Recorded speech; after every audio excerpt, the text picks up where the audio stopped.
हाँ, प्रेम से रहो, सहनशीलता भी हो जीवन में, और एक दूसरे के लिए क्या हो, प्रेम। एक दूसरे से क्या हो, प्रेम भी हो।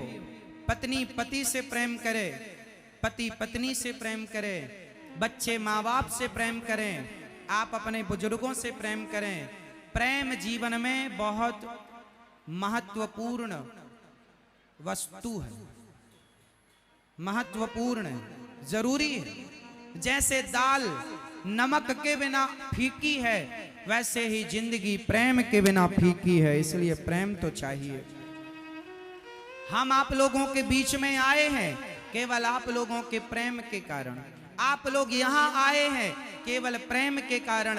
ये पांडाल किसके बल पर भरा हुआ है, आप जैसे भक्तों से। केवल भक्त और भगवान का प्रेम ही तो है ना, बीच में प्रेम ही तो है। तो प्रेम बड़ी चीज है, इसलिए भगवान से प्रेम हो और इंसानों से भी सच्चा प्रेम हो। धोखेधड़ी वाला प्रेम ना, पत्नी से सच्चा, पति से सच्चा, माँ बाप से सच्चा प्रेम करो, सेवा करो, एक दूसरे के लिए रहो, एक दूसरे का ख्याल रखो। तो आप में से आज से कितने पति पत्नी में झगड़ा होता था, पहले जरा बताओ। आप में से किन पति पत्नी का झगड़ा होता है, ज्यादा हाथ उठाओ। यदि होता था तो आज से झगड़ा नहीं करेंगे। पति कुछ कहेगा आप चुप रहिए। मैया तुम अभी चुप नहीं रह पा रही हो, घर में कैसे रहोगी मेरी माँ। पति कुछ कहे तो क्या करना है आपको, डे बोले चुप्पी टाप, चुप रहो। क्या रहेंगे, चुप। पत्नी कुछ कहे तो चुप रहो। अच्छा बताओ, मैं आपसे लड़ लूं, आप मेरे से लड़ लें, इसमें लाभ किसका है। पति और पत्नी में झगड़ा होता है, इसमें लाभ किसका है, जरा बताओ, जोर से बताना। लाभ किसका है, पति का या पत्नी का। मैया कह रही है पति का। पति का क्या लाभ है, हाँ? किसी का लाभ नहीं है।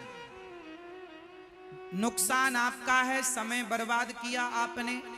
समाज ने आपको लड़ते झगड़ते देखा तो समाज आपकी हंसी उड़ाएगा। और एक बात और बता दूं गृहस्थी के लिए, अपने घर की बातें कभी किसी पड़ोसी को ना बताया करो, कभी किसी रिश्तेदार को ना बताया करो। क्यों, ये दुनिया आपके घर की बातें रो रो करके सुन लेती है, और आपके जाने के बाद ये दुनिया हंस हंस कर बताती है तुम्हारे घर के बारे में कि तुम्हारे घर में ये चल रहा है। अपने अपने घरन का दुख ना कहियो रोए, सुन इठले हैं लोग सब बांट न ले हैं कोई। आजकल जरा जरा सी बातें सास जाकर पड़ोसन से बोल देती है, बहू जाकर पड़ोसन से बोल देती है। कल को तो तुम एक हो जाओगे, लेकिन जमाने को बताओगे, जमाना सारी जिंदगी ताने मारेगा कि तुम्हारे घर में ऐसा है। इसलिए अपने घर की बातें कभी किसी को, पति पत्नी की बातें, पति पत्नी के बीच का झगड़ा किसी से ना कहो, सास बहू का झगड़ा किसी से ना कहो, और प्रेम मोहब्बत से जिंदगी जियो। तो आज से किसकी गृहस्थी प्रेम मोहब्बत से चलेगी, जरा मुझे बता दो। झगड़ा नहीं, कोई लड़ाई नहीं, कोई ईर्ष्या नहीं। तो पति कुछ कहेगा, पत्नियां क्या करेंगी आज के बाद।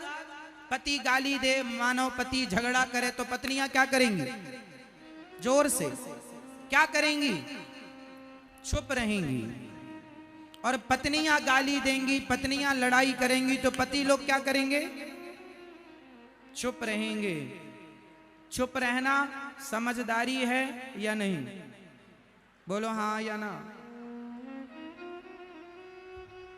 कई बार आपकी गलतियां नहीं होती, फिर भी आपको सॉरी कहना पड़ता है, क्षमा मांगनी पड़ती है।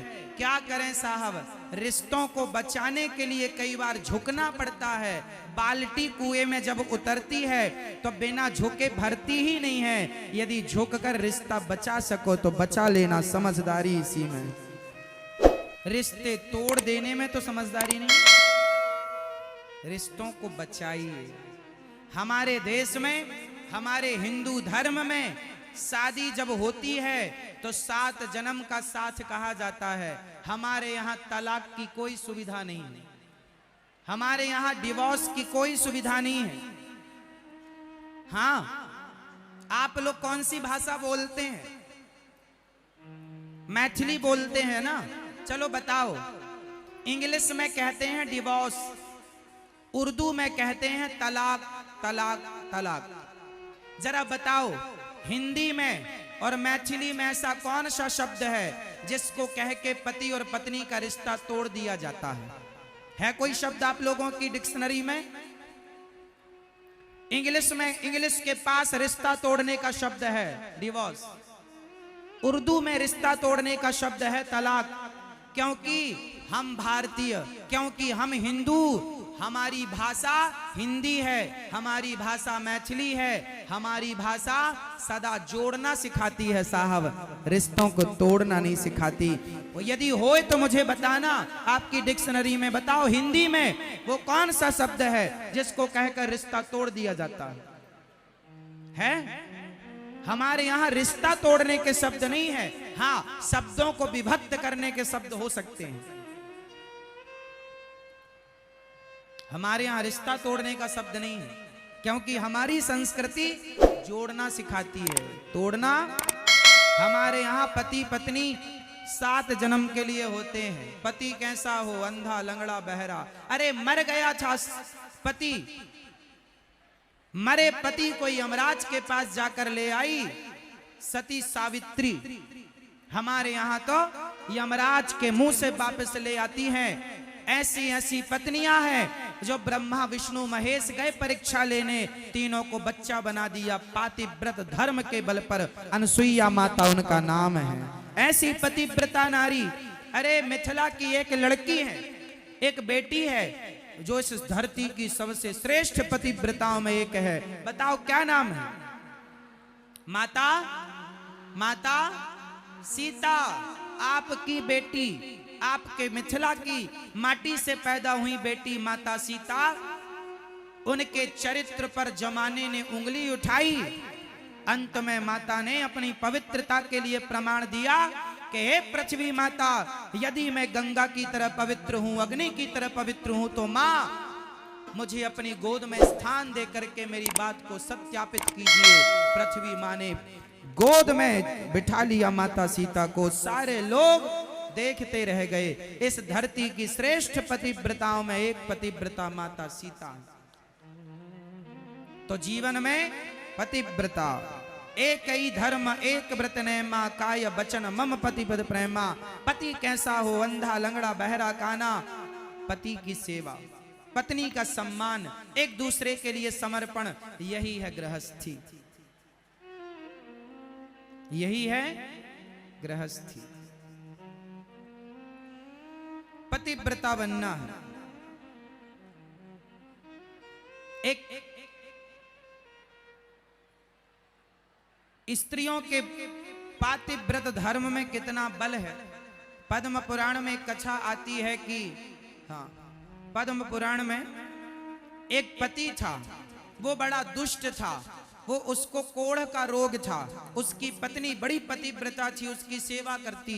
एक दिन वो बगल में घर के आंगन में बैठा तो गांव की एक वैश्या गई, तो कोढ़ी आदमी वैश्या को देखकर मोहित हो गया। पत्नी ने शाम को पूछा कि क्या हुआ स्वामी जी, आज परेशान हैं? मैया जगाओ बूढ़ी मैया को। ओ मेरी प्यारी माँ, मुंह फुला के मुंह फाड़ के सो रही, मक्खी घुस जाएगी।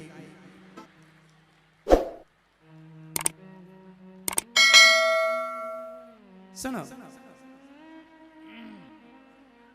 श्री वो पतिव्रता नारी अपने पति से पूछती है, आज आप उदास हैं? उसने कहा कि मैं आज बाहर बैठा था, वैश्या निकली, उस पर देखकर मन चला गया उसके साथ। यदि वो मुझे मिल जाए तो बड़ा सुख मिलेगा। एक पति अपनी पत्नी से कह रहा है कि वो मिल जाए तो बड़ा सुख मिलेगा। ऐसा आपका पति आपसे कहे तो आप तो 2-4 जमाओगी। ले पर उसकी पत्नी ने कहा ठीक है। वो उस वैश्या के घर में सवेरे जाके झाड़ू पोंछा बर्तन करती। एक दिन वैश्या ने कहा बहन तुम बड़ी पतिव्रता हो, हमारी सेवा क्यों? उसने कहा मेरे पति का मन तुम में लग गया है, क्या तुम मेरे पति को मिलना चाहोगी, मिल लोगी एक बार? उस वैश्या ने कहा कल ले आना, मैं तुम्हारे पति से मिल लूंगी। शाम हुई, ये अपने पति से बोली चले जाना, वो बुलाई है आपको।